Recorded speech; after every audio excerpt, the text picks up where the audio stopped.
This is Jeremy Kubicek from Giant Worldwide, and if you want to maximize your potential for success, then I would recommend highly for you to subscribe to the Success is a Choice podcast. Providing insights to help you grow your business, improve yourself, and add value to those around you. You're listening to the Success is a Choice podcast, where you get a peek into the lives of industry leaders as they share their stories with you.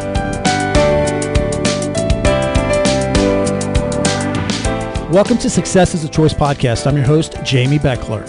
And if you are in the leadership space, educational field, or sports industry, then there's a good chance that you've come across today's guest. Dr. Tim Elmore is the president of Growing Leaders, which is one of the absolute top leadership companies in the world.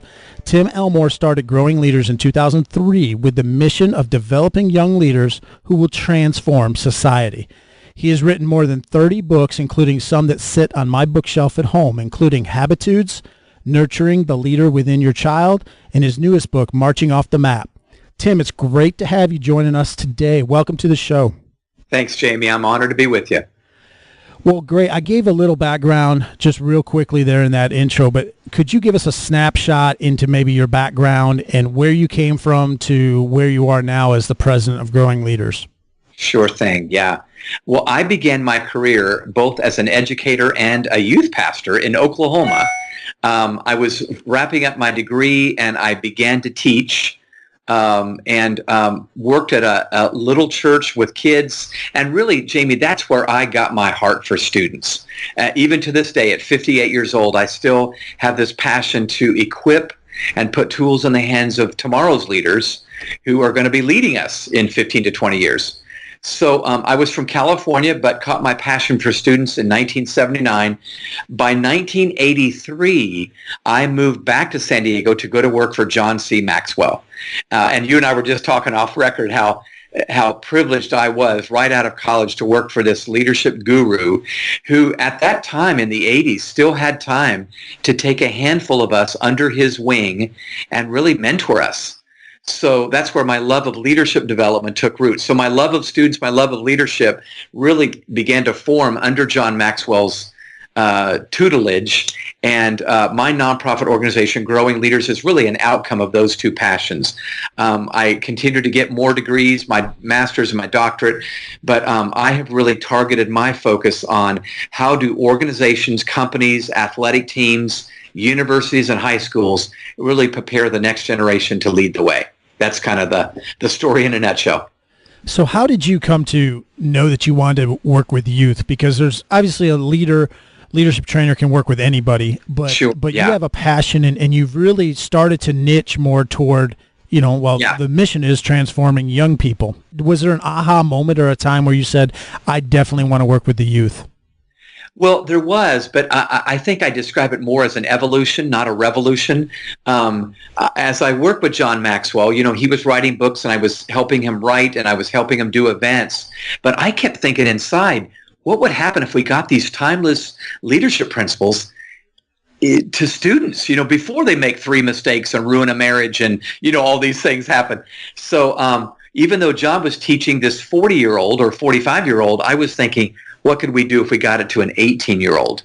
So I think it happened over time. And while I was working with him, even in Atlanta, Georgia, where I live now, John was targeting adult leaders, business professionals and others.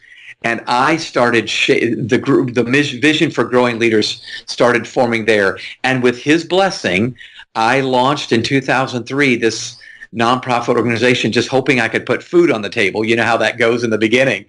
And it just really began to take off. And now we serve over 8,000 schools and organizations really around the world, partnering with them to put resources in their hands and to do events well that really connect with the emerging generation. And Jamie, teach the very truths that you and I have embraced, these timeless principles that we know work, but we're trying to find ways with images, experiences, and conversations that really reach that high school or college student or a young professional to really get it.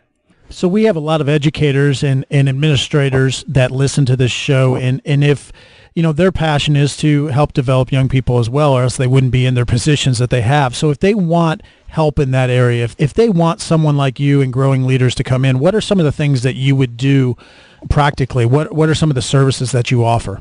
Yeah, good question. Thank you for asking. We, first of all, we consult with schools. So a high school principal or a college dean or an athletic director might call, and we would help. Really, we start by asking a lot of, I think, pretty vital questions, but we try to help them come up with a game plan. How do we shape the culture on this team or this school or this department? And then we help them host epic events. We think most of the time you need a catalytic event to launch anything that you want to do. And Jamy, this may sound cheesy, but our term EPIC is an acronym, EPIC. It stands for an event that is experiential, participatory, image-rich, and connected. And we have a lot to say about every one of those, but we just think young people are looking for an experience, not a lecture. I think you would agree with that. They want to participate in the outcomes of where it's going and put their fingerprints on it.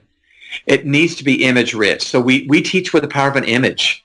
Habitudes are images that form leadership habits and attitudes, and then connected. We want to help the audience connect with each other, and it's not just downloading information from up front, but they're actually connecting with each other and deciphering what needs to be done. So Growing Leaders is growingleaders.com. We start with a consultation and then an event, and then we help them put a game plan together, usually using a series of images that start good conversations and lead to growing experiences. So I don't know if that was kind of cliche to say it that way, but that's really what we offer. And so it's been an honor to work with Alabama, Georgia, Ohio State, Virginia Tech, USC, Texas, some of the greatest athletic programs across the country, and just try to add value to what they're already doing with these athletes or students along the way. So I'll stop there. You mentioned Habitudes. You mentioned your book, or I mentioned your book in the intro, and you just mentioned it as part of what you do. I love that phrase, Habitudes, bringing kind of together the attitudes and habits to increase our influence. And there's even been a lot of books and workshops you've spun off of that. What have you seen as the lasting legacy of that original book, and how are you using Habitudes now, and what kind of effect are you seeing with that? Yeah, well, I think one of the lasting legacies that have come, it may or may not be intended. I don't know if I planned it well, but we try to help the emerging generation realize that true lasting leadership begins with self-leadership. It's me leading me really well. And as corny and cliche as that sounds, you and I both know if you don't lead yourself well, no, you've not earned the right to be followed by a basketball team or RAs at the college or whatever. So that's been one huge thing. A second thing we've learned is that leadership development really has to happen different today than it did even 10 or 15 years ago. It needs to be epic, for instance. It needs to be image-rich. It needs to be a conversation. One of the pithy phrases I often say is, students are not looking for a sage on the stage with a lecture. I do think they're looking for a guide on the side with an experience. So we try to make our training events really experiential, and we found they're sticky when they're that. So that would be my first swipe back at that question. It begins with self-leadership. It needs to be experiential, and really, I think leader development today looks almost fundamentally different, at least in style, than it did when I first began my career. We'll talk about that a little bit. Let's explore that, because we have, like I said, a lot of educators, but we also have a lot of coaches. Yeah. And maybe the way that they were taught, the way that they were coached when they were younger, maybe isn't the way to do it anymore. So talk a little bit about how things have changed, and maybe we need to have different leadership styles now. Okay, yeah. So for 20 years, we've been talking about millennials. This is this young professional now, but they're out of school, more or less. And now Generation Z is on the scene. There's been a little bit of a debate on what to call this generation following the millennials. Generation Z seems to stick because they follow Generation Y. And then the next generation after Gen Z is often called the Alpha generation. I guess you move from Z back to A. I don't know, but Generation Z is a younger student that I think people need to understand. They are kids who've grown up mostly in the 21st century. They're a smaller generation than the millennials. So the millennials come in at about 80 million strong, even larger than the baby boomers. Generation Z is a smaller generation. Oftentimes families are having fewer kids. Women are often choosing careers over kids. And that's not an insult, it's just a fact. So the smaller generation, they're more scrappy, they're more savvy to technology, they are more angst-filled. Check this out. Dr. Leahy, who is a psychologist, says that the average teenager today has the same anxiety level as a psychiatric patient did in the 1950s. So it's just scary how the anxiety and depression levels of kids today are so high. Now, I don't think that means they're bad leaders. I think the leadership potential is still just as high, but they're just dealing with 10,000 messages a day coming at them through social media and every other device in their life. And we're having to help them really sort through and monotask, not just multitask. How do you focus on one thing at a time and really give it your attention? So those are some of I think some of the challenges that we have who care about the emerging generation that we're going to have to pay attention to. When you said something on a different podcast or an interview I saw you do, where you said this is the first generation essentially that doesn't need us for information. Yeah. This is just strange. Think about this, listeners. These young people today are the first generation. They don't need you to get information. Teachers and employers used to be the grand brokers of all the data because we knew and they didn't, Well, now they don't need you for that. But listen, they need you for interpretation. Let me help you make sense of all that you've taken in through YouTube and Snapchat and whatever. So it's a different day. The average teenager today, Jamy, learns about September 11th, 2001 as a piece of history. That we all remember exactly where we were when September 11th happened. Well, now they're learning it's like JFK's assassination. That's a bad piece of history. So we just need to keep moving forward as we understand the listener. If we're talking to the next gen, that's a very, very different world that they've grown up in than the one we did. Well, speaking of moving forward, you have a new book called Marching Off the Map. What made you want to write this? Where did that title come from? And essentially, why should all of our listeners go to the show notes and click on the link to go purchase that book? Yeah, absolutely. Well, let me give you the skinny on it. This has been the most interesting book to write for me. First of all, the term marching off the map is very intriguing to me. It's not mine. I borrowed it from Alexander the Great. Remember that man that we all learned about in world history class? So Alexander the Great is known for marching across the known world with 3 armies, conquering every bit of territory along the way. But he didn't stop there. He continued to march into unknown territory that they had no maps for. In fact, it's quite interesting. He was known to frustrate some of his soldiers because he turned them into map makers. They were literally mapping as they marched. Now, I'm just suggesting that sounds like where we are today. We are making new maps as we march into brand new territory that we've never been in before. We've never had to teach kids that have a phone in their hand and they're looking, they're using social media at the same time, fact checking us up front, as we teach. So one piece I talk about in the book is how is artificial intelligence going to change the way we do life? And Jamy, if you don't mind, let me kind of expound on this. We already enjoy smartphones, smart cars are on their way now. I live in a smart house. I'm not rich, but I have a house that from where I'm sitting right now, I can turn on the lights, lock the doors, and set the alarm, from miles and miles away. In 2 to 3 years, we're going to have smart clothes that we wear. Meaning you can throw that shirt into the washer and it will communicate with the washer. Use cold water, warm water, or hot water. Let me just tell you a story. This last May, I I took my family to Europe for a vacation. We were celebrating 2 graduations. And while I'm in Europe, I started learning about cafes there where men can go in and be served by a robot, a smart robot. But this is not a typical robot like you might picture. This is a beautiful female-looking, runway model-looking robot that can serve someone a coffee and a sexual favor. And the big debate, Jamy, going on in Europe right now is, oh my gosh, that's going to be great for marriages. Men can have their sexual needs met through a robot. Others are saying just the opposite. They're saying, oh, no, that's going to be terrible for marriages. They're experiencing intimacy with a machine. You know, what's up with this? And I'm going, I don't even know if employers and educators and parents are even ready to have that conversation. So the book is really about how do we help this next generation navigate the conversations about morals and values and leadership that will have to be fundamentally smarter 10 to 15 years from now than what we're thinking about right now.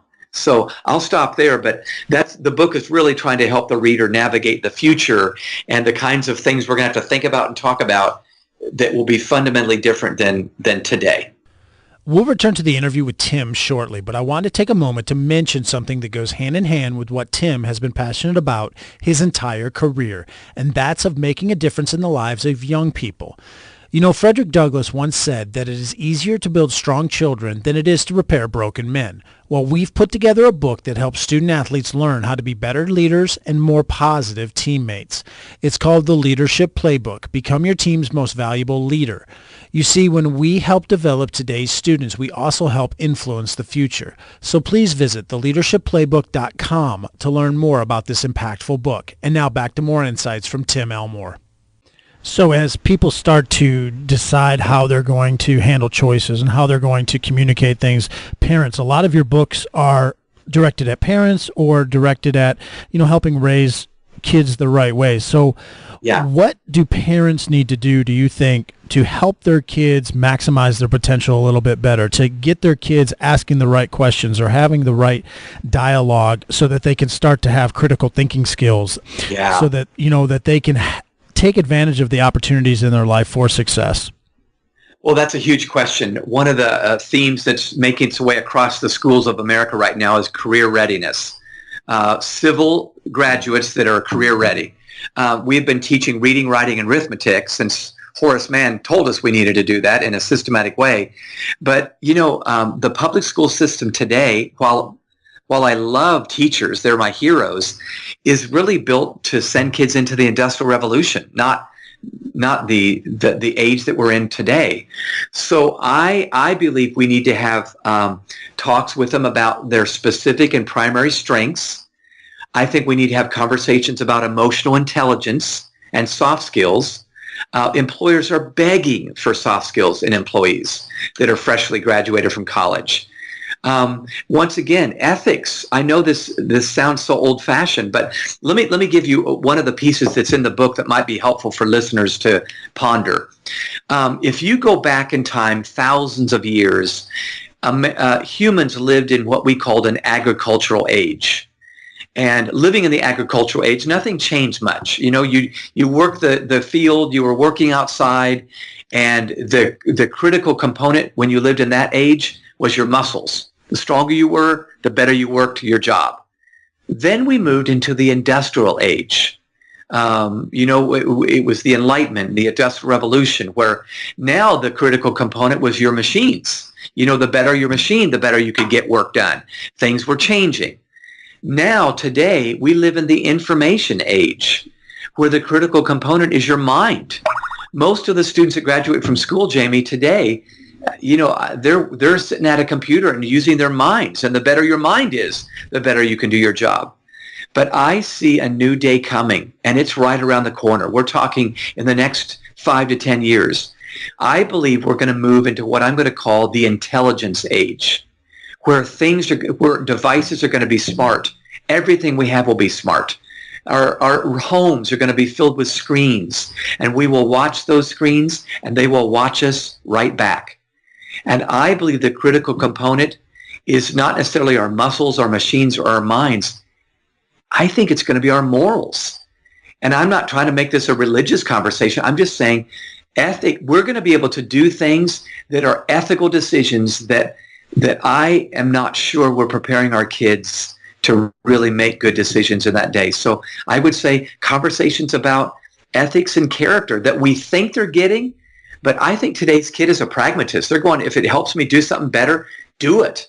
And even if it has an ethical ramification, I don't know if just do it is the right piece of advice. We may have opportunities that we're not even ethically and morally ready for. So let me stop there and let you kind of volley back. But I just feel like we're in a new day that we're not ready for. Well, I like what you said there about, the soft skills and how, being able to think critically and those kind of things. And as I deal with a lot of sports teams, I see time after time coaches, the way that they make their teams better, the way that they think they're going to make their teams better is using Coach K's offense or Tom Izzo's offense or putting in Nick Saban's defense. When in reality, what's getting them beat or what's making them champions is those soft skills. And can those players execute stuff? And you see it even with parents. Parents will spend thousands and thousands of dollars on their kids' skills, but the kid doesn't have the character, they don't have the mental toughness, the leadership skills to carry out those physical skills to the best of their ability. That's exactly right. In fact, I was having a conversation a while back with Mac Brown, the former head coach for the Texas Longhorn football team, and he smiled at me and said, Tim, I used to put my paycheck in the mouth of a 19-year-old every Saturday afternoon. He'd run around the field with it. And I'm thinking that is so true, And so we've got to make sure that they're going to have poise in the fourth quarter with 30 seconds left. And I think that comes with depth of character. That comes with them being solid in who they are and comfortable in their own shoes. And, the very things you just said. So absolutely. And I think what incentivizes that young person is a term that's taking the educational and the athletic world by storm right now. It's the term metacognition. So it's two words, metacognition, which really means, essentially in practice, it means that student owns what they're doing. They own their education. They own that sports team that they're on. This team doesn't belong to my coach and I'm just playing on it for a few years. I own this team. And that doesn't mean, I don't mean the wrong thing by that. That means a responsibility. I'm taking initiative. I'm taking responsibility. I'm acting as if this is my team and I live and die with this team. Well, that's what every coach wants. But sometimes I think we got a kid that's playing on a team that's renting their team. They're going to school, but they're renting their education. It doesn't really belong to them. So we're really trying to help employers and coaches and educators practice metacognition with their students. And what happens as a result is absolutely phenomenal. In fact, let me just give you one more story on that. So Kennesaw Mountain High School is in the greater Atlanta area. We work with them. They were wanting to do leader development with their students and really build a student body that not only was anti-bullying, but really owned that campus. They weren't just there doing time. Well, they did such a good job, and they were using our habitudes, but they started conversations. The students started owning the anti-bullying campaigns that were going on, but they started coming up with ideas of their own. And let me just share one of them with you. The high school juniors and seniors decided that one of the special ed groups that were in the school was these special ed students that were either mentally disabled or physically disabled. And the students started hosting an annual prom for the special ed students. These kids that would not be asked to a prom typically because they were disabled. These students ran the prom, raised the money, put the decorations up. It was the high school basketball and football players and cheerleaders that were asking these kids in wheelchairs to go on this date and to dance with them. And I mean to tell you, it revolutionized the culture of this school. But the coolest thing, Jamy, was it was a student idea. The teachers didn't say we should do this. The students said we should do this. So again, I'm just saying this is so cool when you start getting the learner or the team member, not the employer or the principal, to come up with the ideas. And that's what we're after. Great idea. I love that, what that Kennesaw Mountain High School did. I like that idea. You recently wrote a blog post after the recent Star Wars movie came out. You came up with a little analogy, a team analogy from that Star Wars movie with Daniel Craig, who has played James Bond in a whole bunch of movies. And he actually appeared in that movie, though most people may not even know that. Tell us a little bit about that story, because I think it's great for leadership and teamwork. Absolutely. Well, we all know Daniel Craig for starring in movies, as James Bond or whatever. But Daniel Craig and several other pretty big name stars wanted so much to be a part of a Star Wars movie that they said, don't make me a star. Put me in anywhere. Put me in, coach, anywhere. And so Daniel Craig starred as a stormtrooper. He was in one of those white, metal costumes or plastic costumes. You never knew it was him. But he was so much wanted to be a part of this big story, it didn't mind if he was the star of the story. And for me, I think that's where leadership begins. It's not about stardom, it's about servanthood and being a servant. In fact, when we talk to young leaders, here's what I always say. At its root, leadership is about solving problems and serving people. Solving problems and serving people. And if we can enable high school and college students to do that, I'm telling you, when they run the company in 20 years, we're going to be in good shape. Yeah, so I'll give you a good example. Since you're a former basketball coach, the Houston Rockets have begun using the Habitudes. And Jason Biles came to one of our training events and got trained to use the Habitudes with the Houston Rockets. So he decided he would handpick some of the, start building leadership in them. But here's how it really took off for James Harden. So the head basketball coach for the Houston said, James, I need you to play point guard. And Harden basically said, I've never done that for a full season yet, coach.